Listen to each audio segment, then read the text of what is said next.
आइए तो सर्वप्रथम बात करते हैं कि परागण होता क्या है। परागण का मतलब है पराग कण जो होते हैं उनका पराग कोश से जो स्त्री केसर होता है, स्त्री केसर के वर्तिकाग्र के ऊपर स्थानांतरण जो है वो परागण कहलाता है। और यह अलग अलग माध्यम से होता है, जैसे कीटों के द्वारा, हवा के द्वारा और भी अन्य माध्यम है। पर इस वीडियो में हम सिर्फ दो माध्यमों के बारे में चर्चा करेंगे, परागण हवा के द्वारा तथा परागण कीटों के द्वारा। देखो कितनी अच्छी सुंदर पंखुड़ियां हैं इस पुष्प की। ये पंखुड़ियां जो हैं कीटों को परागण के लिए आकर्षित करती हैं। आइए तो इस वीडियो द्वारा समझने का प्रयत्न करते हैं कि भंवरे क्या करते हैं। देखो ये जो भंवरा है ये क्या कर रहा है, अलग अलग फूलों को मकरंद पाने के लिए उनके पास में जा रहा है। देखो अभी ये तीसरे फूल के ऊपर चला गया है ना, अब यहाँ से ये मकरंद ले रहा है। आप इस वीडियो को ध्यान से देखो, फिर मैं आपको बताऊंगा कि मकरंद लेने के साथ साथ में ये भंवरा क्या कर रहा है। अब देखो आप देख पा रहे हैं कि इस भंवरे का जो पीछे वाला पोर्शन है जिसको हम एब्डोमेन बोलते हैं, वो इस सफ़ेद वाले जो पुष्प का इस सफ़ेद वाला भाग है इसके ऊपर रगड़ खा रहा है। ठीक है, अब देखो ये भंवरा कितने मज़े से जो है मकरंद चूस रहा है। इसको पता नहीं है कि ये मकरंद चूसने के साथ साथ में जो है एक और प्रक्रिया जिसे कि हम परागण कहते हैं, परागण भी कर रहा है। तो आइए समझते हैं ये किस प्रकार जो है परागण में सहायता कर रहा है। देखिए ये जो सफ़ेद वाला नीचे वाला जो पुष्प का भाग है इसको जो है हम कील बोलते हैं।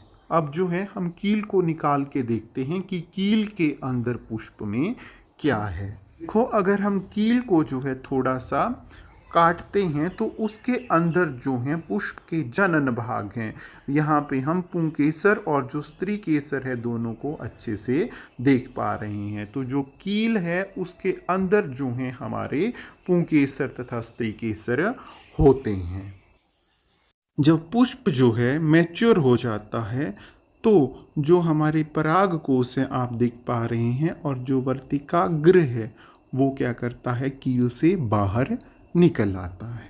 तो देखो जब भंवरा इस फूल के ऊपर बैठा हुआ है तो क्या होगा, जो पराग कण हैं वो क्या करेंगे, इसके एब्डोमेन में चिपक जाएंगे। फिर जब ये दूसरे पुष्प के ऊपर बैठेगा, किसी दूसरे पुष्प के ऊपर बैठेगा, तो वो पराग कण जो हैं किसी दूसरे पुष्प की वर्तिकाग्र के ऊपर जो हैं चिपक जाएंगे, क्योंकि इसका जो पीछे वाला देखो एब्डोमेन का भाग है वो किसको टच कर रहा है, कील को टच कर रहा है। तो इस प्रकार ये कीट क्या कर रहा है, ये कीट जो है एक पुष्प के जो पराग कोश हैं उन्हें किसी दूसरे पुष्प की वर्तिकाग्र तक स्थानांतरित करने का कार्य कर रहा है। अतः यह कीट जो है परागण में सहायता कर रहा है।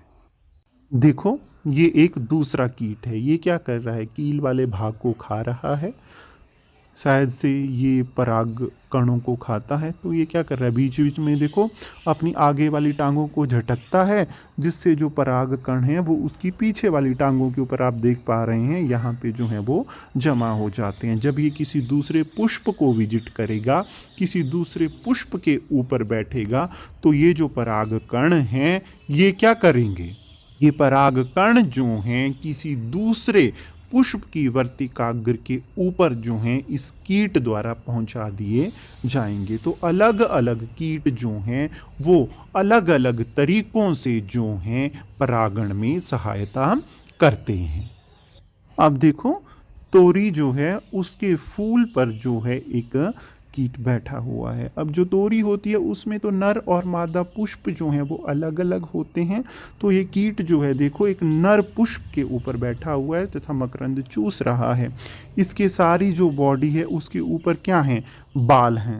इन बालों के ऊपर जो है परागकण चिपक जाते हैं, और जब ये कीट जो है किसी मादा पुष्प पर बैठेगा तो वो जो परागकण हैं वो कीट के शरीर से जो है मादा पुष्प की वर्तिकाग्र के ऊपर स्थानांतरित हो जाते हैं। इस प्रकार जो है ये कीट परागण में सहायता करते हैं।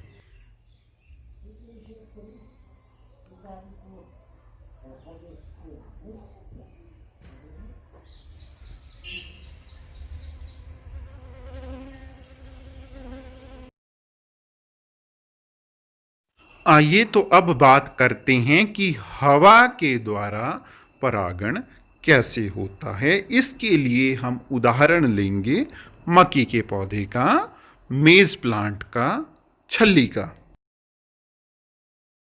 देखो ये जो मक्की के ऊपर वाले पुष्प होते हैं ये मक्की के नर पुष्प होते हैं। अब जैसे ही हवा के साथ में ये पौधा हिलेगा तो आप देखेंगे कि इससे जो है परागकण निकलेंगे। देखो ये जो डस्ट जैसी निकल रही हैं ये सारे क्या हैं? परागकण हैं। ठीक है, तो अब देखो क्या है, इसके जो हमारे ये स्टेमन्स हैं या जिनको जो है हम पुंकेसर बोलते हैं, वो देखो किस तरह से हैं कि जैसे ही हवा आती है वो क्या करने लगते हैं, वो झूलने लगते हैं, और जैसे ही वो झूलने लगते हैं तो परागकोश से जो है परागकण जो है वो गिरने लगते हैं। ठीक है, इनमें देखो जो कीटों द्वारा परागित पुष्प होते हैं उनकी तरह में रंग बिरंगी पंखुड़ियां नहीं होती हैं। ठीक है, जो पुष्प जो हैं हवा द्वारा परागित होते हैं उनके जो परागकण हैं वो हल्के होते हैं, जबकि जो पुष्प जो है कीटों द्वारा परागित होते हैं उनके जो परागकण हैं वो चिपचिपे होते हैं। जबकि जो हवा द्वारा परागण जिनका हो रहा है वो हल्के होते हैं और हवा के द्वारा जो है वो उड़ा लिए जाते हैं। अब जैसे अगर हम मक्की की बात करते हैं तो नर पुष्प ऊपर होते हैं, हवा चलती है तो परागकण जो है नीचे, जो हमारा मादा पुष्प है उसके ऊपर गिर जाते हैं। ठीक है, इस प्रकार जो है हवा के द्वारा परागण होता है। देखो जो पंखुड़ियां हैं उनका काम जो है परागण के लिए कीटों को आकर्षित करना है।